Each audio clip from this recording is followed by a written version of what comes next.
I'm going to slide down this mask, because if I don't, I won't see a blessed thing. Every time I breathe, my glasses fire up. So I promise I won't follow the line. It is good to be with you this morning. Good to be back in church again and have a chance to be together. And this past week, I was down, we were buying, Marlene was buying lawnmower gas, ran into CJ. And CJ said, you know, so I'm glad we started back church. It just, something different about looking at that phone and trying to hear a sermon. And I said, CJ, you know what? You ought to try to preach to that phone. I don't like a phone anyway. And Phyllis holding it, and I'm trying to speak to it. And I can't watch Marlene sleep, and I can't hear it. All of this stuff goes on. And so the talkers are not here, so I can't get on there this morning. I usually have some carry on their own conversation. They listen part-time and all. You miss all of that when you're trying to speak. You know, as I was thinking about the message for today, it's on the church's one foundation. You know, what is the foundation of the church? What makes the church the power? You know, what gives it that power? Have you ever thought about that? What has kept it alive across the centuries? What has made it the place that people want to come and gather? They want to be together in fellowship. They want to serve. What is the power of the church? I was in the church in Moscow some years ago. We were doing food distribution for disaster relief, and the church there holds probably around 2,000. And they have either 6 or 7 services, because they wouldn't let them have one church in Moscow at the time. And it was interesting to be in that church and to be there with them. The first thing that got us just not knowing exactly what to do was when we came in. It was about 8 of us, all of them men that were working. And the ladies got up and gave us their seats. That's hard. You know, when your mother always said, son, if you don't get up, I will snatch what little you got out. I never had a lot, but, you know, and she said, you are to be polite. And we had to, we tried to say, no, we're fine. And they'll say, no, they were speaking Russian, but they gave you an understanding when they took you by the arms and set you down in the chair. You know, this was your spot, far there. But it was the next day. I went back, we were eating lunch at the church, and I was inside looking at it. What had impressed me a lot about it was the high pulpit that they had. It was probably 15 feet above the lower part. And, you know, the preacher was looking straight down at the folks there.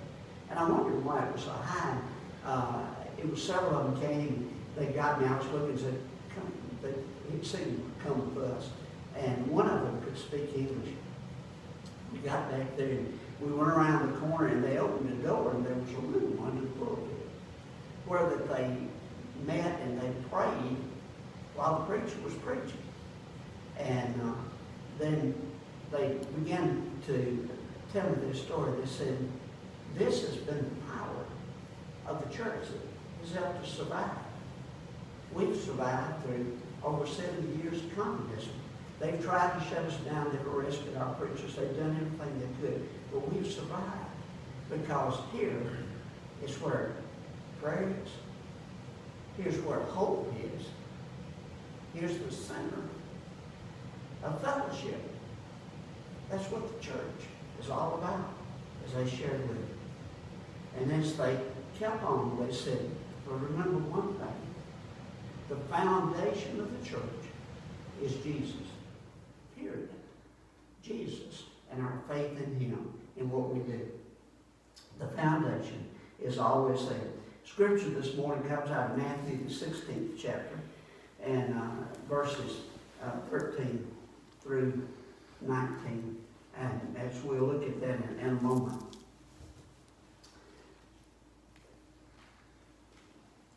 As you look back over this passage, let me look at the background passage to this. Jesus and his disciples had come back into Capernaum. They've been out traveling. He's been on preaching mission. And as you look at the preceding chapter, in it, the 15th chapter, he's been in conversation with the Pharisees.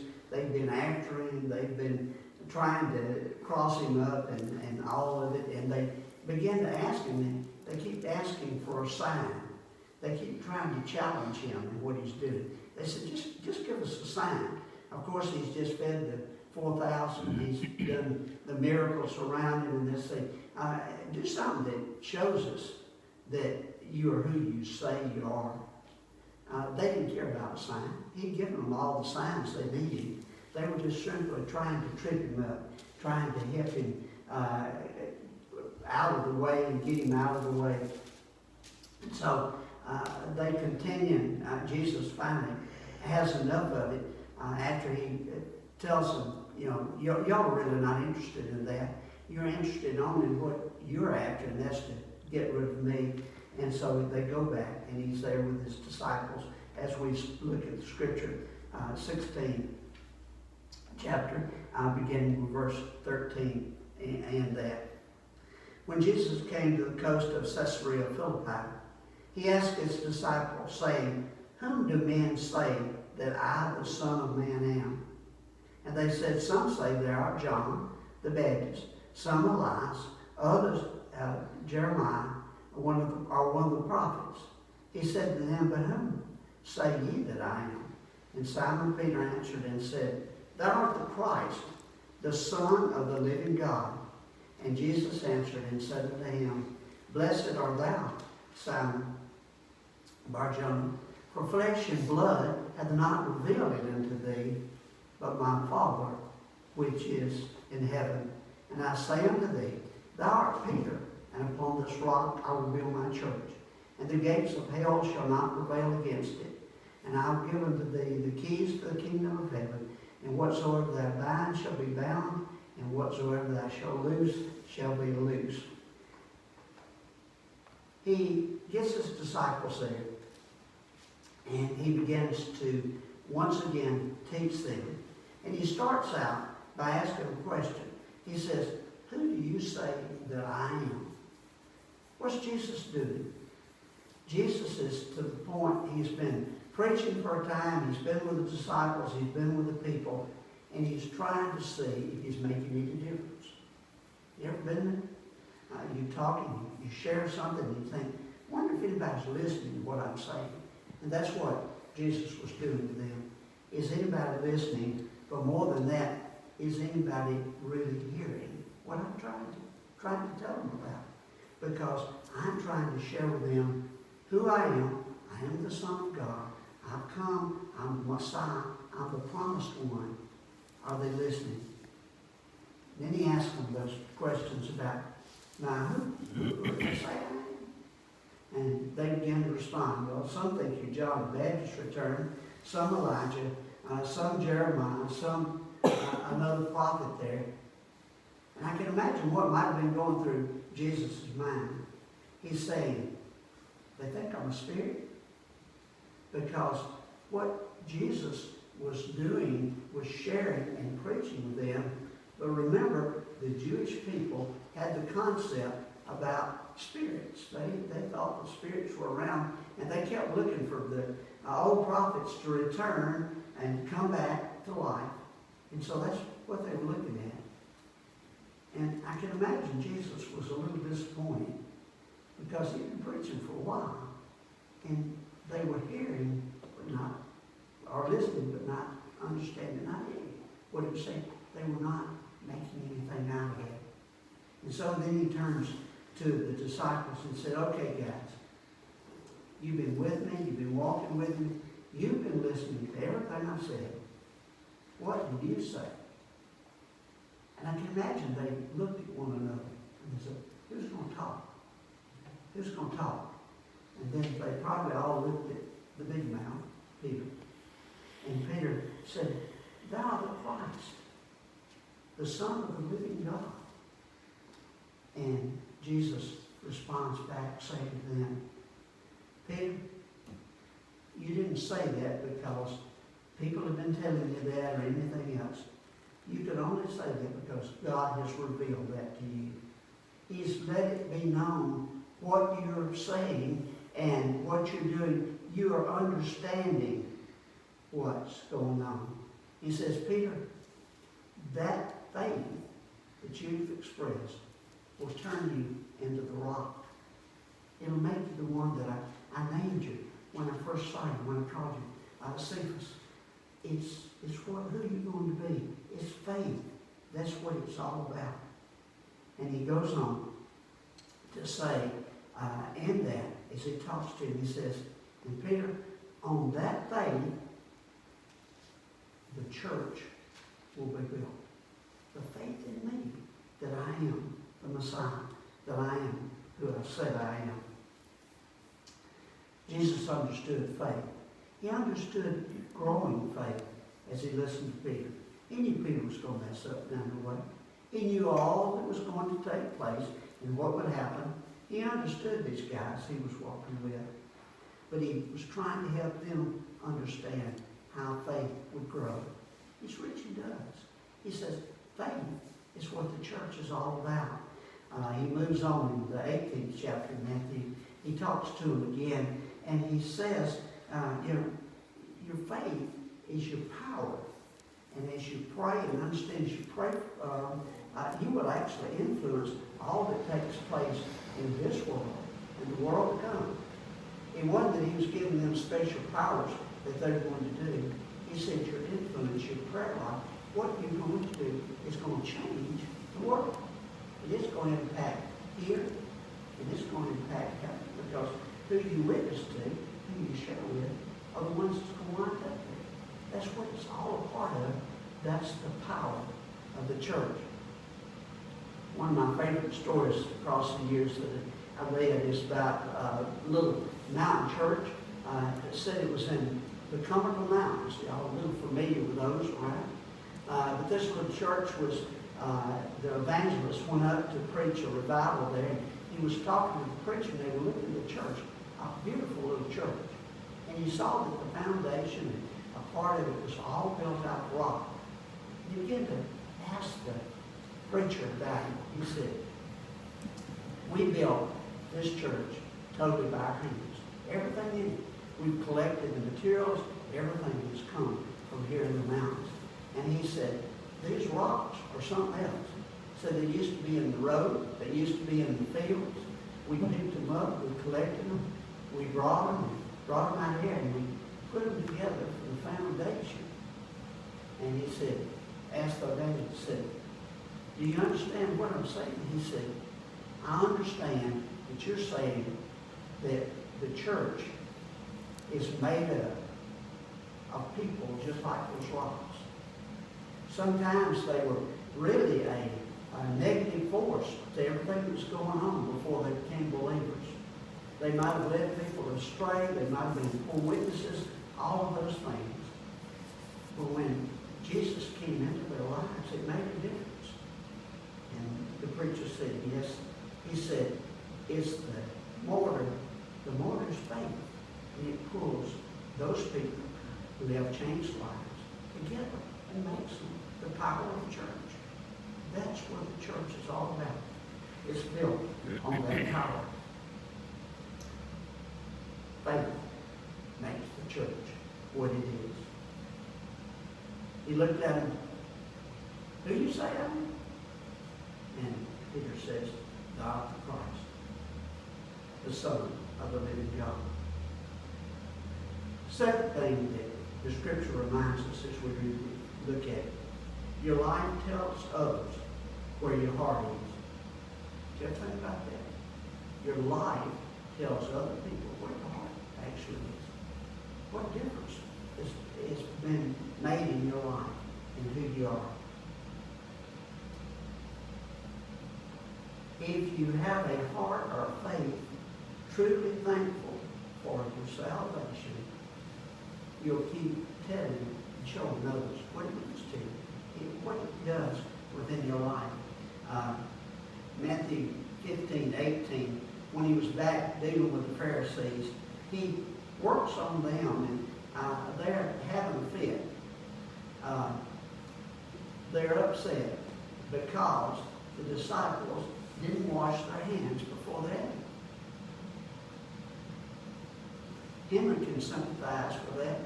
Marlene fusses at him all the time. Hey, Henry, get in here and wash your hands. They were home, the disciples. And Jesus responded back to him and said, do you understand what you're saying? You eat for nourishment. It's not how your hands are. It's not what you're eating that messes you up inside. It's what comes out of you that messes up things. It's what you think. It's what's in your thoughts, your heart, and all about you. That's what impacts others, not what you eat, not what you do. And what he goes on and he's trying to help them understand, it's your faith that makes a difference. How do you walk? What do people see? What do they look at? Can they see that your faith is in Jesus and what it's all about? We've been through. I was looking, I think the last time that we actually were here was March 8th. And we've been through a difficult time in what we're doing. But we have been in better shape in our area than a lot of areas are. We have our prayer meeting on Saturday morning by telephone. We have some out of Indiana and out of New York and all that meet with us. And they've had a hard life and what went on, but in the areas, rural areas, where they haven't had that much problem, they had clamped down. They basically shut the churches down. Even in Mississippi, they arrested a bunch because they had church on the parking lot in their cars. And they came and arrested them and ticketed all of them. They given the church a hard time. I decided to go back and read a little bit and see, what did this church do in 1918? Great flu epidemic. You know, it was many more died in that than we've even thought about within this time frame. What was going on?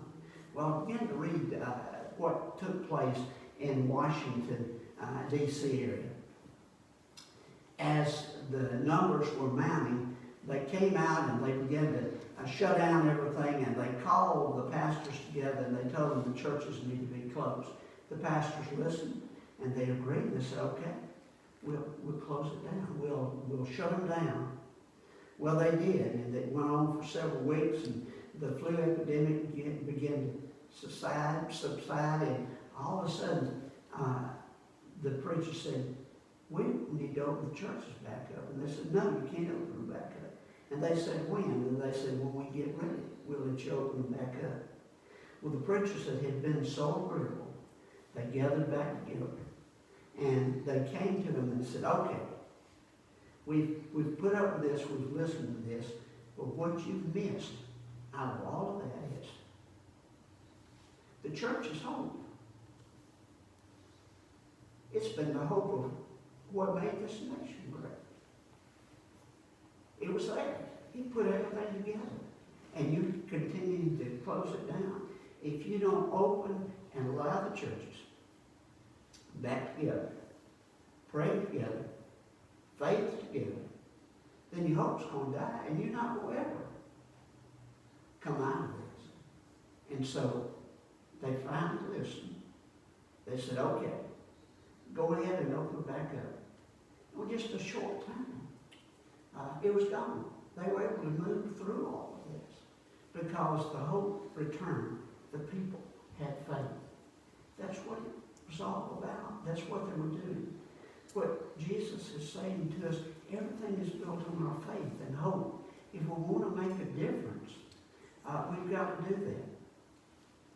We've gone through turmoil in the last week or so with the riots and all that's going on. And everybody's looking, how can we make a difference? Very few have come forward and said, the only answer to the problems we have in our nation right now is Jesus and following Him.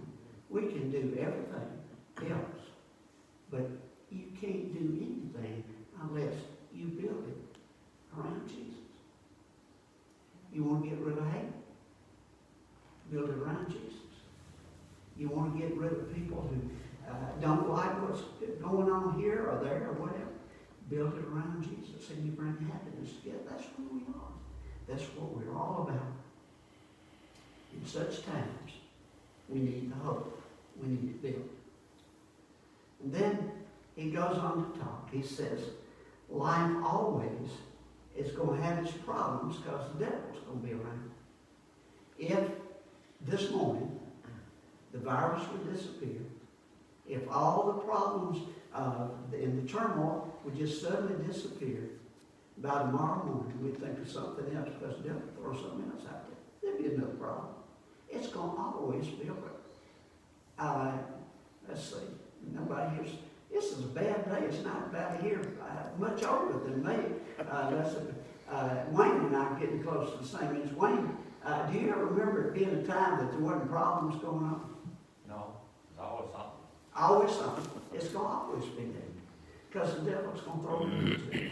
It's going to be a part of who it is. But faith is a victory. And what Jesus is saying, as he builds his church, the church has an answer. Some years ago in the state of Connecticut, they passed a law that churches' doors all had to open outward. It was fire protection, was what it was built around and all and within it. But as you begin to think about that, most of the buildings that are considered commercial buildings today, which are the churches, they do open outward. But I was beginning to think about my home church there in Mississippi when I was growing up. They opened inward. And churches in Kentucky, part of them opened inward. Churches should always, the doors ought to always be open outward, because that's to signify, hey, we've got something that's worth coming for. We want you to come join us.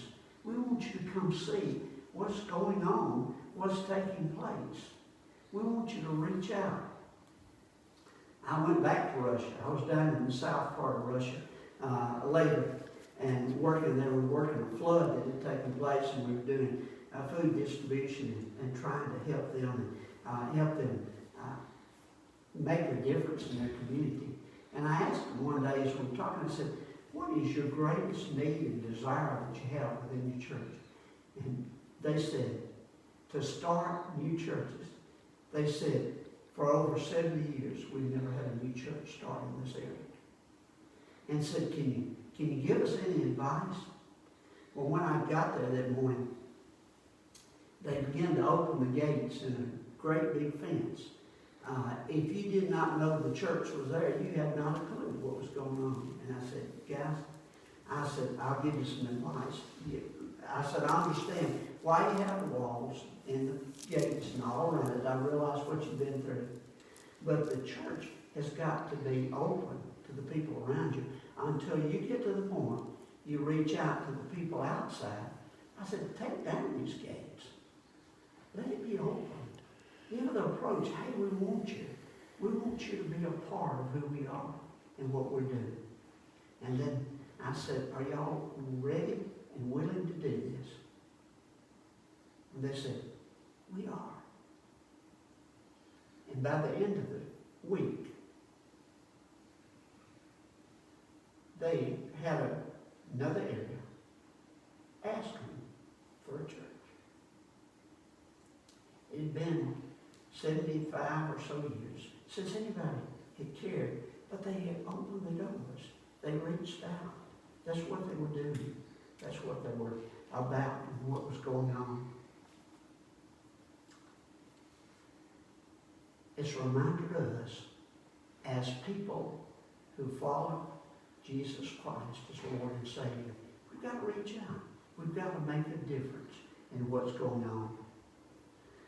As you think about Jesus being the foundation, Bonhoeffer in one of his books writes this: "This is your Savior. He had no earthly father.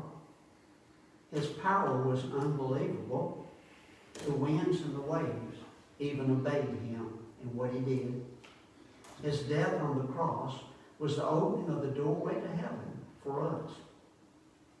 He is the only one to rise from the dead by God's hand and never to face death again. Because of that, he gave us our assurance of eternity with him." What a powerful statement. That's what Bonhoeffer, in the middle of the German, actually trying to close the churches there, as all around him looked like everything was collapsing during World War II. He saw the power being Jesus. And nothing was going to shake it. That's what Jesus said in the scripture that we read at the beginning. Nothing will shake that. The foundation of the church is our faith, and it's built on Jesus Christ. It wasn't built on fear. It was built on faith and who he was. Edward Mote, songwriter, and his first song that he really worked on was The Solid Rock. Remember the chorus to it: "On Christ the solid rock I stand, all of the ground is sinking sand." That's what he was doing. Well, he's quite an individual. He was going to church one Sunday morning, ran into the pastor, and the pastor said, "Come by the house." Said, "My wife's sick this morning, and she can't go." And said, "We always have read scripture, and we sing a song before church begins." And he went in, and they did the scripture, and the pastor began to look for his hymnal. It wasn't there. Edward said, "Well, I've got in my pocket some verses that I've written." And he began to read the verses to that particular song, and went on to it. You know, it starts out, "My hope is built on nothing less than Jesus' blood and righteousness." And it went on with that. Well, later in his life, at 55, all of a sudden, God called him to be a preacher. He said, "I want you to preach." And he did for 21 years. He pastored the little church. And then he illness hit him, and he began to fail, and he retired. And these were his words as he was retiring: "I think I'm going now to heaven. Yes, I'm nearing the point. The truth I have been preaching, I am now living upon, and it will do well to die upon. All the precious blood of Jesus. My hope is built on nothing less." Do you have that faith? Do you understand what he's saying? Do you understand the power that's there in our faith and our belief in Jesus? If you know him as Lord, you need to understand that power and that thought. I'm going to say a prayer, and we're going to have our invitation. It'll be different this morning. You'll stay seated. We won't sing. Connie's going to play our invitation hymn. I'll be over here at the side, where if you have a decision to make, you can come down. If you make a decision, we're not going to hug you or shake hands with you this morning. We're just going to welcome you, as we do with our hope. Let's pray. Father, how thankful we are for the power of the church, that you loved us so much that you sent Jesus. And through Jesus, we have the church. We have the power, and we have him to be our Lord and Savior. And Father, as we walk with him, as we love him as our Lord, we pray that each one here this morning knows him, and knows him as their personal Savior. So Father, we ask you to touch us, help us. And if anyone needs to make a decision, we just pray that they would open their hearts this morning. Father, use us. in your kingdom in days ahead. Help us to walk out our doors and touch the world in which we live. Bless us now, we pray in Christ's name. Amen.